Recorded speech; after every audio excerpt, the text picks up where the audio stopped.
సమస్యలు పరిష్కరించండి అయ్యా బాబు అంటే ఇంకో పెద్ద సమస్య సృష్టించారు ఉత్తరప్రదేశ్లో అధికారులు. వాళ్ళు చేసిన నిర్వాకానికి ఓ జిల్లాలోని ప్రభుత్వ పాఠశాలలన్నీ గిడ్డంగులుగా మారిపోయాయి. తరగతి గదుల్లో కొనసాగాల్సిన విద్యార్థుల చదువులు కొండెక్కాయి. ఎంకి పెళ్లి సుబ్బిచావుకొచ్చిందన్న చందంగా మారింది ఉత్తరప్రదేశ్లో ఓ జిల్లా సర్వశిక్ష అభియాన్ పాఠశాల విద్యార్థుల పరిస్థితి. ఉన్న సమస్యను తీర్చమంటే కొత్త సమస్యను సృష్టించారు జిల్లాలోని ప్రభుత్వ అధికారులు. వాళ్లు చేసిన నిర్వాకం అక్కడి పాఠశాల విద్యార్థుల చదువులకు గండి కొడుతోంది.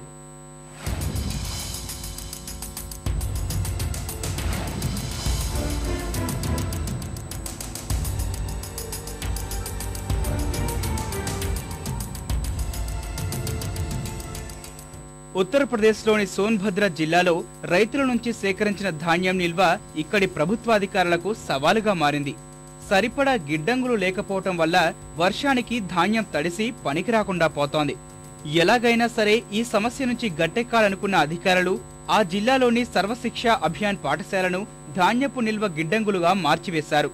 విద్యార్థులకు ఒకటో రెండో గదులు వదిలి మిగిలిన గదుల్లో ధాన్యపు బస్తాలు నింపేశారు.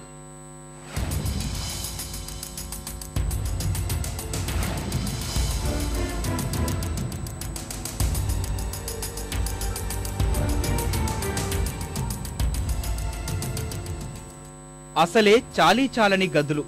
ఉన్న గదుల్ని ప్రభుత్వాధికారులు స్వాధీనం చేసుకోవడంతో అన్ని తరగతుల విద్యార్థులను ఉన్న గదుల్లోనే సర్ది పాఠాలు చెబుతున్నారు ఉపాధ్యాయులు. గదులు లేక నానా ఇబ్బందులు పడుతున్నామంటున్నారు విద్యార్థులు.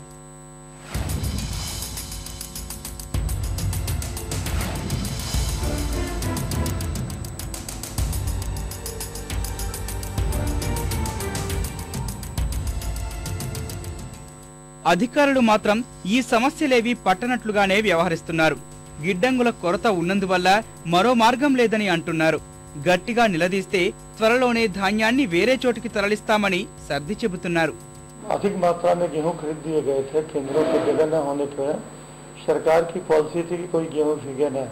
उसको देखते हुए कतिपय केंद्रों पर जहाँ जगह नहीं थी प्राइमरी स्कूलों पर रखवा दिया गया। शासन ने निर्देश दिया है सर्वप्रथम हम स्कूल में रखे हुए जो भी गेहूं है उन्हीं का उठान करवा दे रहे हैं ताकि स्कूल खाली हो जाए और बच्चों के पठन पाठन में किसी प्रकार की दिक्कत नहीं। సమస్య అసలు మూలాలను పరిష్కరించలేని అధికారులు జిల్లాలో ఇప్పుడు కొత్త సమస్యను తెచ్చిపెట్టారు. కారణాలేవైనా అంతిమంగా నష్టపోతున్నది మాత్రం విద్యార్థులే.